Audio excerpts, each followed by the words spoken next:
Sois le bienvenu. On se retrouve aujourd'hui pour calculer la probabilité de pouvoir construire un triangle.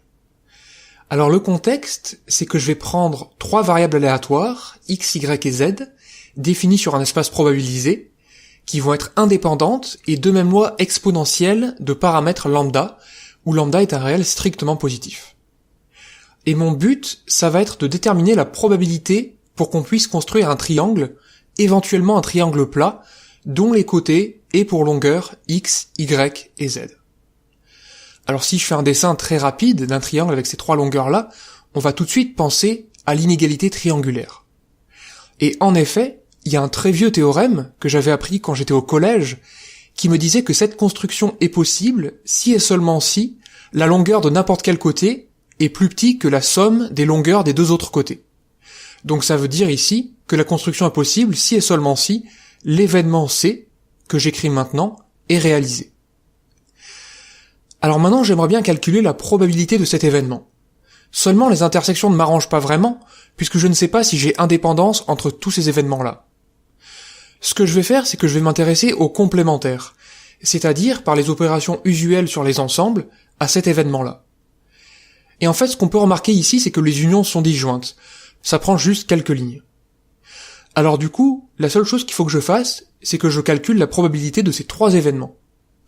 Mais en fait, je peux encore simplifier le problème avant de me lancer dans les calculs. L'idée, c'est que les rôles de x, y et z sont symétriques. Et donc que par symétrie de ces rôles, je peux dire que la probabilité de ces barres, c'est 3 fois la probabilité du premier événement.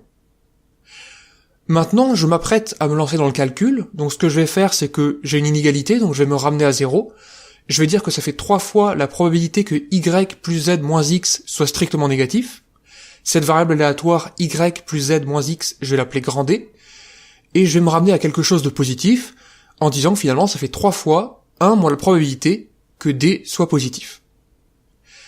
Alors on peut imaginer, à ce stade, que D va être une variable à densité, vu que je l'obtiens en faisant la somme de 3 variables aléatoires à densité, et donc ce qu'il faudrait que je calcule en réalité, c'est l'intégrale de 0 à plus l'infini de la densité de la variable aléatoire D que l'on souhaite trouver. Donc voilà mon nouveau but, c'est déterminer une densité de la variable aléatoire y plus z moins x.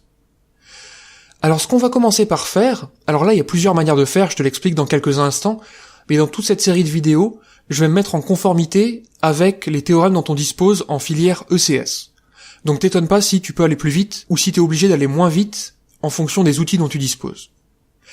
Je vais dire que par propriété des lois exponentielles, les variables aléatoires lambda y et lambda z suivent la loi exponentielle de paramètre 1.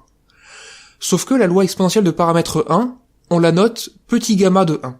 En fait, c'est une loi grand gamma, je t'en parle encore une fois dans quelques instants.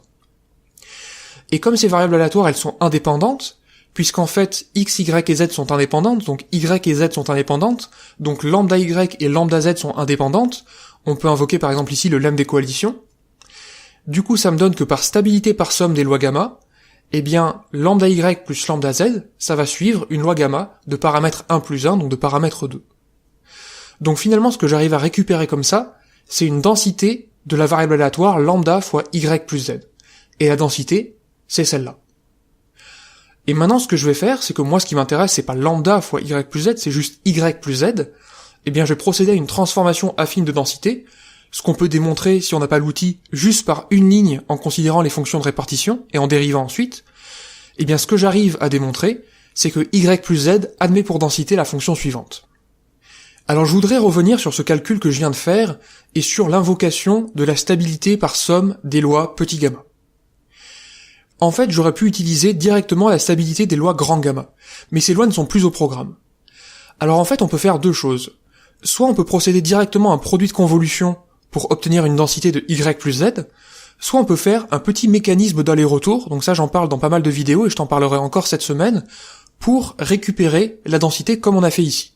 Donc de quoi je parle exactement? En fait, ce qui s'est passé, c'est qu'on voulait la loi de y plus z, et qu'on a récupéré facilement la loi de lambda fois y plus z. Donc finalement, dans ce voyage, quels ont été les outils? L'aller, ça a été la multiplication par lambda, et c'est quand j'ai dit que lambda x et lambda z suivaient la loi exponentielle de paramètre 1. Ceci m'a permis de me ramener à la stabilité par somme des lois gamma, et donc d'économiser un produit de convolution, qui est en fait la démonstration de cette stabilité par somme des lois gamma, et ensuite j'ai fait le retour en divisant par lambda, et c'est à l'endroit où j'ai procédé à la transformation affine de densité. Et donc ça, je l'appelle principe d'aller-retour, parce que en mathématiques, on le retrouve à énormément d'endroits. Et donc l'alternative que je mentionnais, eh bien si tu connais les lois grand gamma à 2 paramètres, eh bien on peut te conclure directement en disant que y et z suivent la loi grand gamma de paramètres 1 et 1 sur lambda, et donc que la somme suit une loi grand gamma de paramètres 2 et 1 sur lambda. Ou alors, comme je le mentionnais tout à l'heure, et c'est la démonstration de cette proposition là aussi, on peut faire un produit de convolution. Donc voilà pour la loi de y plus z.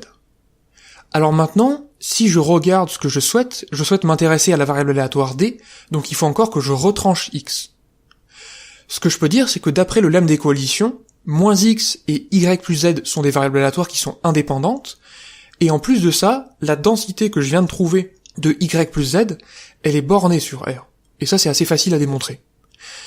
Et du coup, ce que ça me permet d'affirmer, c'est que par produit de convolution, la variable aléatoire d qui vaut y plus z moins x admet pour densité fd qui est une fonction qui est obtenue par un produit de convolution. Celui-là, justement. Alors il va falloir que je calcule cette densité-là. Seulement si je regarde mon but, je m'aperçois que mon objectif, c'est vraiment d'intégrer cette densité sur R+. Donc je vais choisir un réel qui est positif.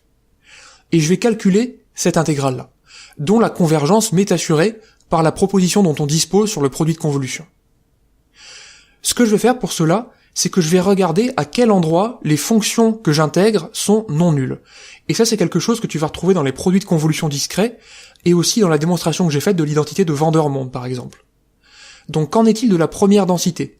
Eh bien la densité de y plus z, on a vu qu'elle était non nulle si u était un réel positif. Et la deuxième, donc j'ai procédé à une transformation affine, puisqu'on me demandait une densité de moins x, alors je me suis ramené à la densité de x, eh bien x suit une loi exponentielle de paramètre lambda, donc cette quantité-là est non nulle si u moins t est positif. Donc ça équivaut à dire que u, il est plus grand que t. Donc ce que ça veut dire si je récapitule le tout, ça veut dire que j'intègre une fonction non nulle si et seulement si je suis plus grand que 0, puisque u doit être positif, et si je suis plus grand que t aussi. Mais comme j'ai supposé que t était positif, eh bien la condition la plus restrictive des deux, c'est celle qui est être plus grand que t. Donc au final, ça me donne l'intégrale de t à plus l'infini de cette expression-là, donc j'ai juste remplacé les fonctions f, y plus z et fx par leurs expressions qu'on avait trouvées, et maintenant je peux faire sortir lambda cube exponentielle lambda t de l'intégrale, il me reste u exponentielle de moins 2 lambda u, et ça je peux très facilement le calculer avec une intégration par partie, donc que je ne réalise pas ici, et je te donne juste le résultat, on trouve finalement lambda sur 4, facteur de 2 lambda t plus 1, fois exponentielle de moins lambda t. Maintenant je peux regarder mon but, à nouveau, et voir qu'il faut que j'intègre ça entre 0 et plus l'infini. Et là encore, je vois que j'ai une expression polynomiale de degré 1 que multiplie une exponentielle négative. Et donc là aussi, je vais encore faire une intégration par partie en dérivant l'expression polynomiale et en intégrant l'exponentielle. Et donc ce que je finis par obtenir, c'est que l'intégrale de 0 à plus infini de fd, ça fait 3/4. Alors du coup, c'est pas tout de suite qu'on va pouvoir conclure, puisque ça c'est juste la probabilité que d soit positif. Il faut que je calcule la probabilité de l'événement C, et je veux dire qu'en fait la probabilité de l'événement C, c'est 1 moins la probabilité de l'événement C bar, qui est 3 fois 1 moins la probabilité que je viens de trouver. Donc si je réalise le calcul comme ça, vite fait au brouillon, ça me donne finalement 1/4. Et donc je conclus que P de C, finalement, ça fait 1/4. Autrement dit, en français, en choisissant 3 variables aléatoires indépendantes de même loi exponentielle de paramètres lambda, la probabilité de pouvoir construire un triangle, éventuellement plat, vaut 1/4. Et ça, bien entendu, c'est dans le cadre de la géométrie euclidienne. J'espère que cette émission t'a plu, je te souhaite une excellente journée, et je te dis à la prochaine.